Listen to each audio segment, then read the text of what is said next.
Nagtanim ho ako ng senyoritang saging. Kumuha din ho ako ng mga halamang ligaw. Saka ho kamatis at siling ilabyu. Nagluto ho ako ng scramble egg na meron hong kamatis at dahon ho ng ampalayang ligaw. At masarap na biya. Hi mga katroops! Magandang buhay! Tara, samahan niyo ho ako sa aking buhay probinsya. Nandini na ho ako sa akin farm mga katroops at nagkapilang ho muna ako saglit tapos pupunta na ho ako doon sa may patolahan. Ay sadyang kasarap na magkape din sa bukid mga katroops. 360 degree ng kubo mga katroops. Ay kaganda ho ng view. Kitang kita mo ho yung mga alon doon ho sa lawa. Yun nga lang, hindi mo rin Nung matapos na ho ako magkape ay nagpunta na ho ako doon sa sagingan ng aming kapitbahay. Nanghingi ho kasi ako ng mga tubo o yung maliliit na saging na makapagtanim ho ng puno ng saging doon ho sa patolahan. Sobrang sarap ho kasing kumain ng saging. Saging dami-daming babae sa mundo ay kayo ho yung naging asawa ko. Ay, bala lang Diyan ho sa gilid nung kukuhanan kong saging ay tinabasan ko ho muna. Medyo malalaki na rin nakakuha ko din mga katroops. Yung ho kasi maliliit ay nando sa likod. Natatakot naman ho akong kunin. Ay, baka may Kaya yan na lang ho yung pinili ko, yung mas maliliit diyan ho sa unahan. Bale, yung saging na to mga katroops ay senyorita. Kaya ako yung magtatanim na yan para maging senyorita na kita. Ay, bala lang Pagkatapos ko ho doon sa kabilang puno ay lumipat ho ako din sa kabilang puno naman. Ay meron din ho mga bunga diyan. Ay sadyang kaganda ho ng mga bunga. Na makakuha na ho ako ng mga saging mga katroops. Ay akin na ho silang pinagdadala doon sa aking patolahan. Ay siguro ay okay na ho iyan. Baka nga madami na iyan mga katroops. Akin pang ang pinag-iisipan kung saan ko ho siya maitatanim. Magtatanim ho ako sa dalawang gilid. Tapos doon ho sa gitna ay dalawang gilid ulit. Nagkulang yung aking nakuha mga katroops. Ay bala ko din ho kasing taniman doon ho sa dulo. Ay kaso hindi na humabot doon yung aking nakuha. Yung tinaniman ko ay malapit ho yan doon sa tanim ko. Kamyas at atswete. Meron pa nga akong hindi natatanim na atswete. Nandun ho sa bahay, sa paso ay hindi ko pa nakukuha. Sobrang sarap ho kasi magtanim mga katroops. Lalo na pag nagbunga na yung iyong tinanim. Sadyang kasarap lutuin. Ay hindi nga ho saging sabayan. Hindi ho tulad ng saging sabayan mga katroops. Yan hong senyorita ay maliliit lamang ho yung kanyang puno. Ay sa inyo mga katroops, ayan ho magandang itanim. Yung matibay ho sana doon sa tubig. Dahil doon sa dulo ay balak kong taniman ng mga matitibay doon sa tubig. Tulad ko ho ay katibay lalo na pag ako yung iyong inibig. Ay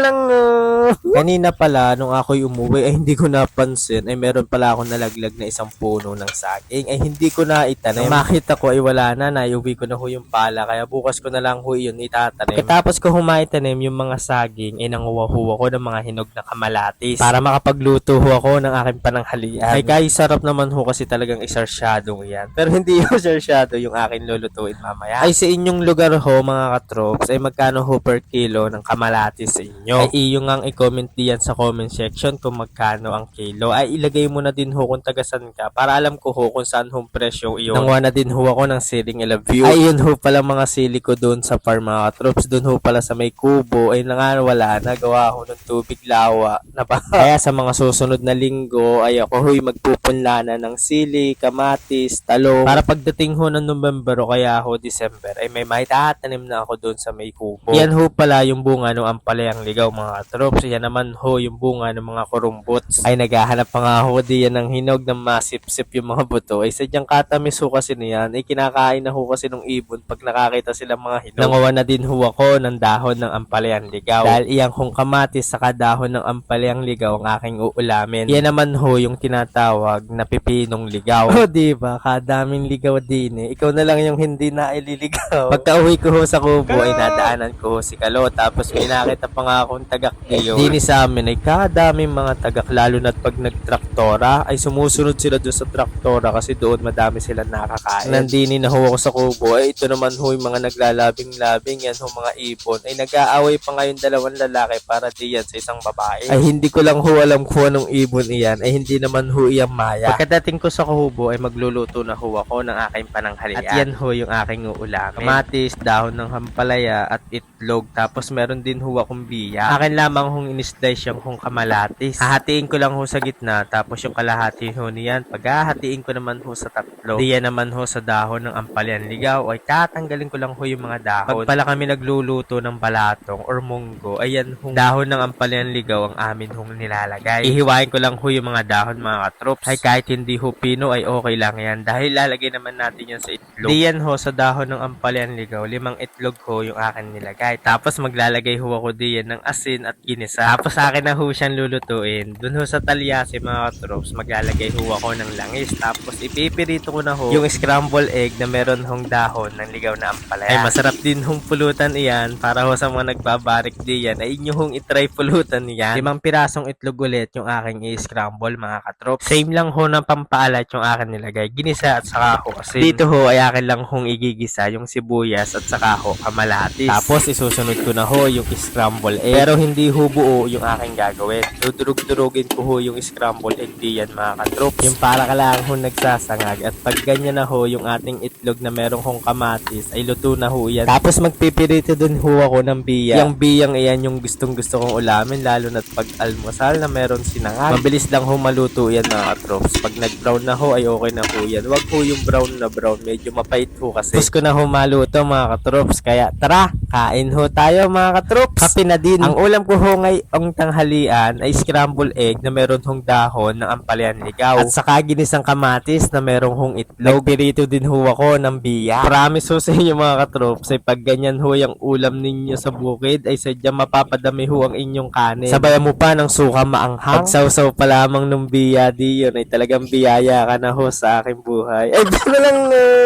meron pa nga akong kalabasa diyan mga katrops. Ay ano ho kaya masarap na luto diyan? Ay inyong itry na din ho yung ganyan luto mga katrops. Sabayan nyo ho ng biya. Bagong saing kasi yung aking kanin kaya hindi ko na sinangag. Pero mas masarap ho diyan pag sinangag. Malapit na nga din ho pala tayong pumitas ng kalabasa mga katrops. Kaya sa mga gusto nga ho palang bumili diyan ay pumunta lang ho kayo din sa farm at pagbibilan ko ho kayo. Pwede hong wholesale, pwede hong retail. May libreng kape na din ho eh.